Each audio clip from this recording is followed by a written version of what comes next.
I don't know if you've calculated it, but how much has your Kickstarter campaigns earned? Overall? Like almost 2,000 each. The first one 2,000, and the third one 5,000, and this one almost 3,000. So 2, 2, 3, and 5 is. So like 11, 12. Yeah, probably. So you made $12,000 on your one. I was lucky enough to make $26,000. And then we know somebody else that's another Kickstarter creator, a creator that has used Kickstarter. He must have raised $100,000 by now. Greg. Greg and Newton, they Yeah, for sure. So both of them, they've got like 10 to 20,000 each campaign. Yeah. And they've got like four campaigns each. And because of that, I also got into the Kickstarter. That was Greg that also told me like, you should try, even though I didn't have like a bunch of followers. So he told me like, just gather some. When you have like at least 50, Kickstarter will help you because of the other one, and they will share it. And that's how I did it. I just went through it, and it went good. Well, you scooped me. I was going to talk about some of that. You guys are already answering the questions I haven't even asked yet. Sorry. No, it's fine. It's great. That's how panels should work. Just for the record, I'm Oriana Leckert. I'm the Director of Publishing and Comics Outreach at Kickstarter. I should have clapped for y'all. I was just going to share a couple of quick facts about Kickstarter comics. When I checked this morning, $173 million have been pledged to comic books on the site, comics projects, by more than 1 million individual backers. The category has raised more money and had more projects year over year, every year since 2017, and the current success rate for running a Kickstarter comics campaign is 81%. Ooh. Yeah, so, and it's the highest success rate of any category on Really? Kickstarter. Yeah, and has been, this is the 4th year running, that's the highest success rate. Yeah, so it's good, it's good. It's an awesome, really supportive ecosystem. So yeah, and I was going to ask you to describe your last campaigns, but I would say tell me like one thing that was like a lesson that you learned and one like really triumphant moment from your campaigns. Okay, a lesson. Even though I tried to do it ahead of time, I was trying to schedule like podcasts and reviews, stuff like that, ahead of the Kickstarter, and I went even for a month before. That's not enough.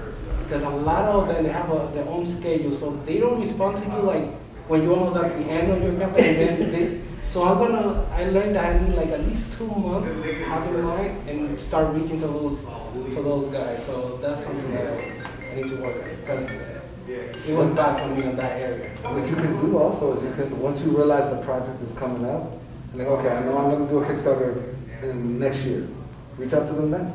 Yeah, that's what I'm saying. I'm saying not just 2 months. Oh, I see.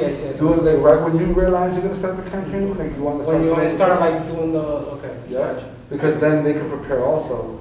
They can make sure you have a sense. And you can tell them when you want to do it. Yeah, that's what I created like a schedule, like a media to it. And I share with them like, oh, if I can do this day, because I have this already and this. Mm-hmm. So I gave it to them so they can choose that date. But like, I was late. The more lead time, the better. It's always better. Yeah. What's a lesson that you learned from your campaigns? So my campaigns are always scatterbrained, because I am always involved in so many different things, whether it's personal or work-wise. And now I'm working in a charter school. I've been an apprentice for the last 3 years. They've hired me on as a co-teacher for next year, so I'm going to be having a lot more responsibilities next year. And then trying to fit in my creativity after work, or during work, even if possible, like during lunch break if I ever get one. It's all haphazard. So for me, the hardest part was when I created a campaign off of the euphoria of doing well with my first campaign. I was like, oh, I did so great with my first campaign. In the first campaign, the book was already done. The second campaign, I was like, I want to make this next book. I got the cover done. I've got an illustration done. That'll be enough to get people excited. People still didn't care. I didn't have that many followers. I had enough followers for the first campaign to be successful. A lot of people are already waiting for me to create a book because they've known my art for so many years, and they've thank you. Oh, thank you. They've followed me as either fans of my art or I've known them from high school, college, and beyond. So people were waiting for me to do a book. So when that first book came out, they was like, "Oh, finally, cool! I got money for you." The second book was like, "Oh, we already gave you money for your first book. Yep. Why do you need money for the second book?" Yep.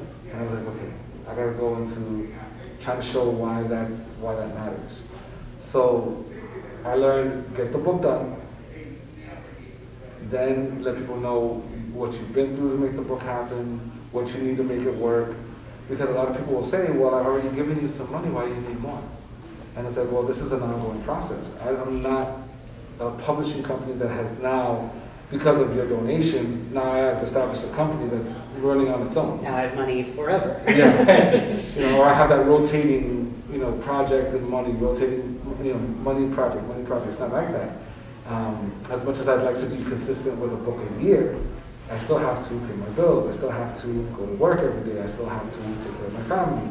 And since the books aren't at that level yet, I have to do all those extra things. So getting the book done ahead of time, getting the project done ahead of time, and then creating a more engaging campaign. Because one of the things that I feel like I lack is I just put the basic information out there and hope it does well. I've seen some campaigns that have extra graphics and thumbnails and and I come from a graphic design background, so I can do those things, but it takes time. And creating that lead time for the marketing aspect along with the project itself, that's something that I've had to try to figure out, and I'm still learning. So it's a lesson that I know is there, but I haven't learned from it yet. Yeah, totally. You know what happened to me when you said it, like I got excited on my first one, and I thought that happened to me on last year. Mm-hmm. Last year was COVID, right? Nobody was going out, so I did very good on my last year. So I'm thinking like, when I got, if I do something similar, we would, and then it started like kind of slow. I mean, it's low from last year, because if I compare from the one I did before last year, it was doing better. Yeah. But I was comparing with last year, I'm like, oh my God, this is going slow. And then I started thinking like, let me check the ones before last year. And I'm like, forget it. Last year was like a unicorn because everybody was at home. They were just looking online. They were just checking stuff and, oh, okay, this looks good. But now, they're not thinking like that. They just want to go out now. Mm-hmm. So that's why I shift my focus, and then everything started like blowing better for me. Well, and one thing that a lot of repeat creators will do is try to run the next campaign when the books are shipping from the previous one. So at a moment when people are again thinking about you, they're getting your books, they're reading your comics, they're really excited about your work, you can even put a little note or a QR code in the books that says new campaign coming in a month or something like that. So you can sort of like leverage the success of one as people are getting it, rather than when they feel like you said, like, oh, I just gave you some money. But I think, part of the project of Kickstarter, which is only for creative work, is helping to sort of societally see the idea that like it costs money to do creative work. Like you were saying, like people are saying, oh, I gave you money once, like isn't that enough money forever? Like, no, of course not. You keep needing more money to support your lifestyle while you're creating, even tangible like dollars to like paper. It's still being a creative person in the world. You need money. So I think, some place like Kickstarter, seeing so many people creating and, needing financial support for that creation, part of our hope is that it'll spread the message that creative people need money for their art. So tell me one like really triumphant moment from one of your campaigns. I think for me, it was definitely off of the first campaign where I had a budget of a goal of 7,000. And I was able to get 130-something% of my campaign. So they're getting all that extra, people still like, oh, you reached your goal, but I still want to get the thing that you're making. It's like, it makes you feel like what you're doing is worth it. It makes you feel like you're not just, doing your job, but you are exceedingly doing your job and making other people happy in doing so. So that was one. And then just whenever a campaign is successful for me is a triumph, because they don't have to be successful. I've had other campaigns that I've contributed to that have not been, either from my own efforts or from financially trying to contribute, that have not been successful. So it's not guaranteed that my campaign's going to be successful, even though I have a history of being successful. So making that, meeting that goal is always a big deal for me. That's so nice. How about you? Yeah, the goal is very sweet, but I think like seeing other like people that back me from Kickstarter, like I never knew them, this now a friend, my family, and they coming back in each one, that is the best thing, the best feeling. Because they never know them, I never knew them, and they keep going and coming, buying the books. That feels very, very good. Well, and I think that really is sort of the difference between, you know, most people when they do their first campaign, your main people you're getting backings from are your inner circle. Your Yeah. mom, your best friend, the folks who love you, who are sort of obligated to support your work. Yeah. But then campaign number 2, that's when you get people who are supporting your work as an Yeah. artist I have because they a- want to read the next volume. Yeah, I have like a kind of spreadsheet I make for each Kickstarter, and I put different numbers, and I put like people that I know, like families and friends, how many percentage, and every one it goes down. And I appreciate that. They did it because at the moment I didn't, and then every time it keeps coming down and new, it keeps coming on, I'm like, this is good. That's incredible. That's the pattern that I want. Yeah, totally. So it's very, very Awesome. Do you have a next project in mind that you're working on? So with A Reason to Smile, I've done Another Reason to Smile, which is a spin-off of the series. So now, just like in anime, how a lot of characters will then get their little shine, you know, develop those characters, you get their backstories and stuff like that.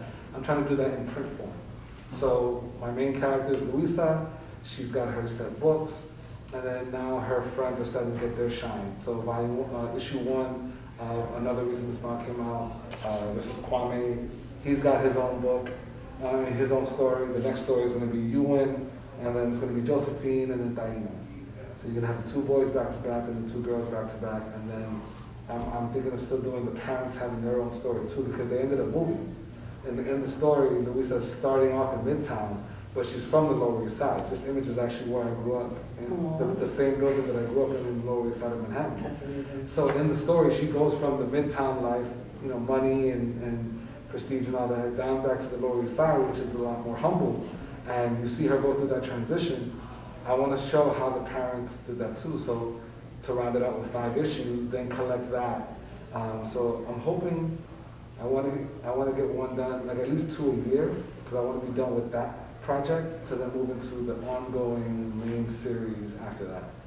That's amazing. Awesome. What about you, hon? So mine, I just finished the Kickstarter for the 6th issue of Adventures of Assistant Admin. The editor is already working on the 7th issue, so I'm gonna try to do that before the year's end. And after that one, I got 2 more to finish that 2nd volume. And I'm also working on another mythology story for the Dominican Republic that I want to put in another collection of stories. It's called La Ciguapa. So I'm working on that one as well. And actually, my editor is going to be Greg, that we've been talking about. Oh, very nice. Yeah. So let's see, Walker. La Ciguapa, yeah. He's the editor for that? He's going to be the editor, yeah. I'm just, Very cool. yeah, starting on that one. That's great. So I feel like a part about Kickstarter that isn't on Kickstarter is community building. I think that's obviously one of the most important parts. So do you have some tips to share about best ways that you found to build a community for your work? Well, I mean, I always like to share what everyone is doing. Like remember you had your campaign, and I put it on my mailing list, and he was asking like, why you did that? I'm like, because I know you guys and I love your stuff. I mean, you don't have to tell me to share it or you don't have to pay me. I just put it I put it in everybody's face. It doesn't matter that's not me because we are in the same boat. So I think sharing all the part like how do you say that? Creators at work is very also helpful, and people notice that too as well. I mean, I'm not doing it because other people might notice and then they go because he's sharing, but I really buy their stuff. I really read, my It's kids really read his book. Yeah. So, and they love it, so I just share everybody's stuff. And he's a huge That's really supporter. lovely. Like he follows a lot of other artists too. Like he's one of the things that I always appreciate about Juan is he always liked the art. He'll comment. He's very active, and that's something I try to do too. I'm not as good as he is about it, but trying to follow other artists, encourage them with their work, share my work, hopefully that it gets encouraged, people send me the same love, and, putting myself out there. It's vulnerability. Yeah. You know what I mean? It's putting yourself out into the world and hoping that people will receive it the way you want it to be received. And sometimes you get surprised and they'll show you even more love than you expected, or they'll show you different kind of love than you expected. And it's like, okay, that's still encouraging, it still builds you up. And then trying to share when you can share, and talking to other people about other people's work. It just keeps it all flowing from one to the next. Yeah, that's great.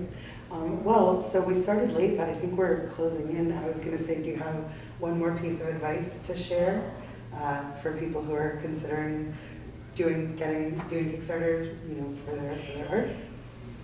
For me, it's all about doing research, because you can think, okay, I want to do this story, I want to do this creative thing, and then you just try to put a Kickstarter out there, and it's like, well, how does your Kickstarter measure to the other Kickstarters that are like yours?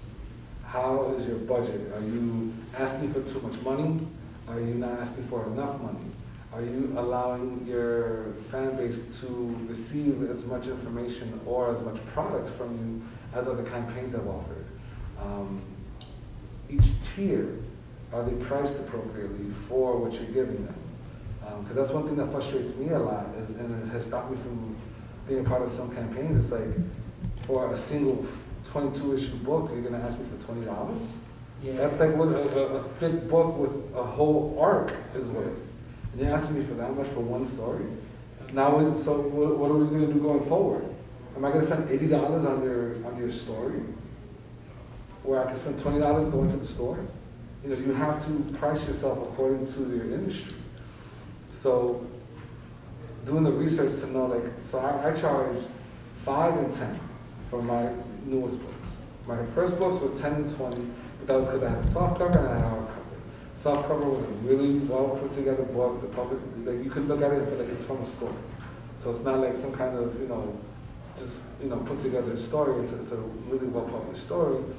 So it feels good, and then you've got quality art, quality story, 44 pages of story, so it's double the size of a regular comic.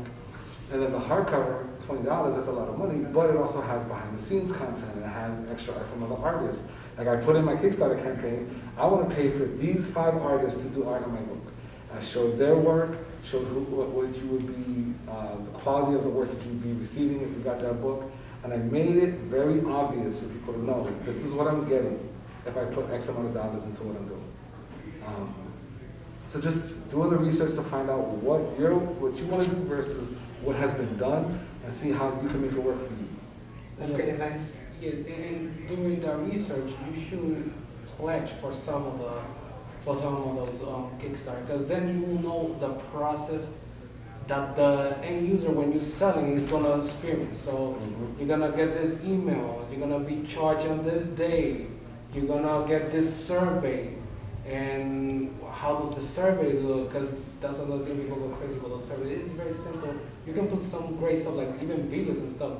I'm going to try to do, no, I didn't know that before. I'm going to do that. I never knew about that. I'm going to do like a different video for each tier. Yeah. So I'm going to try to do that. So that's how you learn, because you see, oh, he did that.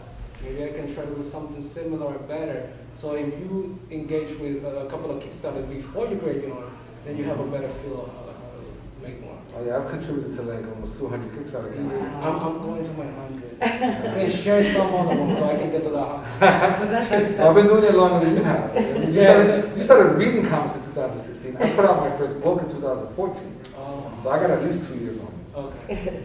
But that's always the number one piece of advice that I give people is choose 5 campaigns, back them even just for a few bucks, and also find and follow those creators out in the world so you can see not only how the campaign runs, the cadence of the backer updates, but how they're talking about it online, how they're sharing their work, the way, and steal all the best ideas. Yeah. That's always the best way to The learn. media tool idea that I had, I saw it from somebody that I pledged, and then I follow on in Facebook, and I saw he created this like very nice scheduled thing. I'm like, I can do that. Yeah, so I did it myself, but I was late for the party, so next one hopefully I start early. Yeah, I've actually followed some artists that I like their campaign so much that I wanted to create products like they did. And I found out their creators, and I was able to go through them for that. Totally, yeah. Yeah, that's what I did when I was Funko Pops. Yep. Yeah. I saw, again, we go back again to Greg. I'm telling you, I love Greg so much. I saw his stuff, and then I'm like, how do you get your Funko? So he showed me the guys, how we've been working on it for like 3 years. Then another campaign, I saw this many like stankies, like acrylic stankies. So I'm like, that is kind of cool. I went to the guy, like, how do you? He showed me the website, and I just got it. I got something here too. Nice. Well, yeah. That's great. Well, and so in that spirit, I was going to share for Boston Comics in Color here 4 campaigns that are live right now that are by or centering people of color. Foursquare Comics has an anthology called Weekend Funk, which is short comics pieces about Prince and a bunch of prominent funk artists. And also their B-side is a cookbook with like recipes about funk. It's delightful. Marcus McNeil of Odyssey Comics is funding the first edition of Yoobies, Yoobies.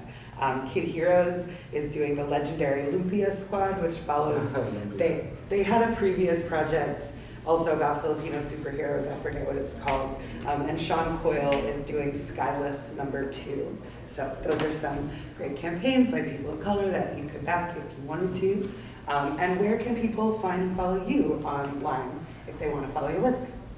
So you can find me under on Instagram on The Learning Curve with no E at the end, so The Learning CURV.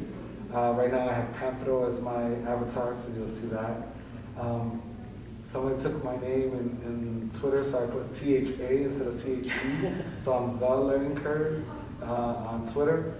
My website is thecurve.com. I have a Threadless account where I make shirts. So thecurve.threadless.com. I just recently posted Miss Spring. So I'm doing a line of seasonal artwork to be on shirts. I have Mr. Fall, Mr. Winter, Miss Spring, and then I have Miss Summer. And the characters are all based off of the season. So like the first one is a pumpkin head with a patchwork jacket. The next one's a snowman with a bubble jacket. Miss Spring is a butterfly head with tulips and daffodils in the background with butterflies flying all over the place. And in summer, I'm not revealing yet. Nice, leave them wanting more. So I'm in like Twitter, Facebook, and Instagram as Birdman Comics, or Gordy Dawn is better Birdman because Gordy is a bit, I don't know. So I'm on all of those. Birdman, and my website is birdmancomics.com. All right. And one thing I'd like to shout out before we go, you got a Dominican man here, you got a Puerto Rican man here, so you got the Caribbean representation. Right in this room. Awesome. We're so glad to have you. Thank you. Yeah. Oh, do you have a question? Yeah, totally. I have a million questions. Sure. Well, so one was, I know you said it's better to have all your work done ahead of time. I see some people seem to do like a lot of the work, but it's just better to have it all done? So people do things in various ways, right? As it always is said, it's whatever works for you. There have been campaigns that have been successful that have been just based on a concept. And they say, we have this idea, we want to make it happen, here's an aspect of where we're going, but we need $10,000 to do it. To pay for my bills, to pay for my time, to make sure that I can have access to these materials and still live my life. And people will fund it. Some people have part of the campaign done. Like, we've written the story, we've penciled it, but we need to pay for a colorist, so we need to pay for an inker. We don't have the funds for that, but we want to make it a quality book, so the Kickstarter is going to pay for that. So whatever you need for your project is how you should look at it. Again, do your research, see what other campaigns have done, what you're trying to do, and then see what works best for you. And I would also add, you want to just be really clear on your campaign page, what you're doing, where you are in your process, how long it's going to take you, really set expectations for your backers so that nobody's going to be surprised. Also, when you're building your delivery dates for various items, give yourself some buffer, the supply chain, the paper shortage, definitely give yourself extra time. Just make sure that you're setting yourself up so that people are going to be delighted when eventually when they receive their work, and that it'll come when you're expecting it to. Speaking of which, I'm sorry, I have some updates that I need to do on my campaign because I just received some of the product. So being very transparent, being very honest about your experience will also lend your idea to being more sympathetic to people and be like, okay, I now understand where they're going. Let me help out and be a part of it. Because if you don't follow through, if you don't do what you're saying, if you leave stuff out and then ask for something later, people will drag you. They will say, hey, this creator got all my money and then they didn't produce. Which is part of why Kickstarter is a lot more successful in my eyes than Indiegogo, GoFundMe, and those things, because Kickstarter has a reputation for having people that produce projects that follow through. And they don't leave you hanging. You have to meet your goal. If I say I did $10,000 and I make $9,999.99, I don't make my goal. And nobody has to pay me. All that money is never taken away from anybody. So I didn't do my job. But if I need to make that goal, I need to make $10,000 or more through my campaign in the offerings that I'm giving, because people know they're going to get what I'm saying they're going to get. I'm also doing I finished the whole book, but I just do it because I have issues like I get anxiety because if I'm finished my campaign and then something gets delayed, I'm gonna go crazy. So I try to finish the thing before and then do my campaign. But I know a couple of creators that I know, they just create like half of it, at least like the complete like colors and everything, and they do the campaign without, and then keep working, which that works like I think like 99% of the time they work for that. So that's another thing that you can also do. If you don't have the whole amount of money, just try to do like minimum six pages so you can show them. What do you got? Yes. Hi, Christopher. I have like 1,000 questions, but I'll start with one. So everything I've read and heard from other creators is like, when you're well before you start a campaign, build up your email list, get your following, all that kind of stuff. For someone who's just starting out, so doesn't have a big social media presence, all that kind of stuff, like how do you get that ball rolling? How do you get people to actually sign up for emails and follow you, before you have any product to entice them in the first place? So this is a career. Mm-hmm. This is not a hobby. This is not a pastime. Mm-hmm. So you got to put in the work. Before my first book, I started out at conventions in 2008. Okay. So I was, going to shows. I was learning how to do shows, which wasn't easy as well. I started off thinking that I was going to bring my pencil drawings and copies of them, and people were going to take them. And I was like, so cute. And people bought a few. And I was like, okay, this isn't the right path. I need to fix this. And I started looking at other creators. Go to other people's tables, go to other people's booths, see what they're offering. It's the same thing that I was doing with Kickstarter, right? I was doing it live. Learn how to table better, present my artwork better, do it in color better, set up my table better. Now I have a table that I have a rhythm with that I've been doing for the last 8 years that has gotten me success. But I put in the work. Honestly, Joe Prowler is the inker for DC Comics. Really great guy, really great talent. One day he came to my table and he was like, "Yo, we know you do this. Do a book already. What are you waiting for?" And I was like, okay. But it was like, that realization, like I went to a certain level, now it's time to step up to the next level. So you have to find for yourself what works for you. With regards to, are you ready to do shows? Are you ready to create a product? Because there's a lot of comics that are out there that, in all honesty, are terrible. The creators don't take the time to produce a quality story, or a quality book. They're just like, I have a story and I have art and I can do it. I'm going to do it. And it's like, okay, good luck to you. Yeah. But And to piggyback on that, do not get discouraged of creating a bad comment. Just if you do a bad comment, let's say, at least you started, right? Right. But try to fix it, try to make it better. Because when I started reading comics in 2016. I read my first comic in 2017. Yeah. That comic is not the best comic ever, right? But I gotta go back to it and maybe do some changes and then make it like a revised version or whatever. So when people comes in for the first time again, it is a better book. So do not get discouraged. Just create it. If you finish something, you're making a good choice. But then go back. You can go back. This is a book. You can rewrite books. Yeah. So you go back and try to make it. And in terms of how to get out there, like he said, conventions. I got a bunch of people for the mailing list. So I brought I usually bring an old tablet, like an old iPad. Yeah. Put it there, and they just sign in. They like yourself, you want to be part of my thing? They just sign in on there, and you got a bunch of emails in conventions. So I've been going in conventions, and then they start putting other stuff. So that's how I get most of mine before Kickstarter. Oh. Then after the Kickstarter, there's a whole bunch of people. Yeah, When you have do the the surveys, they allow you to add them to the mailing list. So now, the only reason why I bring up the bad comics Uh-huh. is because there's a difference between putting your best foot forward and doing the research and trying your best and all that, and just having the pride of saying, oh, I can do it, I'm gonna do it. Because because you have to learn, like, if you're not a good letterer, try to hire a letterer. Mhm. If you're not a good colorist, try to hire a colorist. If you want to do it all yourself, that's cool too. My stuff wasn't the best, my first book. Mm-hmm. I know a lot of creators that would look at my book and say, hey, these are problems in your book. Yeah.